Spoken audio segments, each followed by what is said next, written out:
Atos 12. Por aquele tempo, mandou o rei Herodes prender alguns da igreja para os maltratar, fazendo passar a fio de espada a Tiago, irmão de João. Vendo ser isto agradável aos judeus, prosseguiu prendendo também a Pedro. E eram os dias dos pães asmos. Tendo-o feito prender, lançou-o no cárcere, entregando-o a 4 escoltas de 4 soldados cada uma, para o guardarem, tencionando apresentá-lo ao povo depois da Páscoa. Pedro, pois, estava guardado no cárcere, mas havia oração incessante a Deus por parte da igreja a favor dele. Quando Herodes estava para apresentá-lo naquela mesma noite, Pedro dormia entre 2 soldados, acorrentado com 2 cadeias, e sentinelas à porta guardavam o cárcere. Eis, porém, que sobreveio um anjo do Senhor, e uma luz iluminou a prisão. E tocando ele o lado de Pedro, o despertou, dizendo: Levanta-te depressa. Então as cadeias caíram-lhe das mãos. Disse-lhe o anjo: Cinge-te e calça as sandálias. E ele assim o fez. Disse-lhe mais: Põe a capa e segue-me. Então, saindo, o seguia, não sabendo que era real o que se fazia por meio do anjo. Parecia-lhe antes uma visão.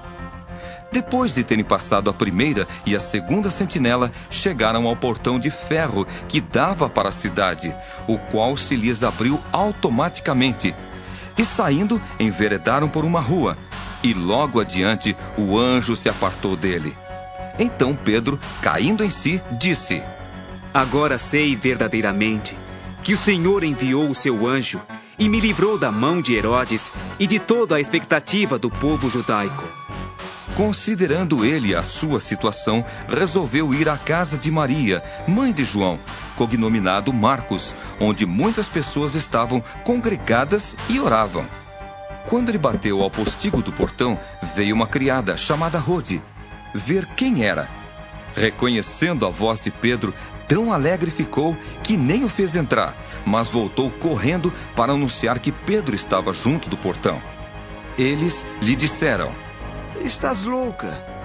Ela, porém, persistia em afirmar que assim era. Então disseram: É o seu anjo! Entretanto, Pedro continuava batendo. Então eles abriram, viram-no e ficaram atônitos. Ele, porém, fazendo-lhes sinal com a mão para que se calassem, contou-lhes como o Senhor o tirara da prisão e acrescentou: Anunciai isto a Tiago e aos irmãos.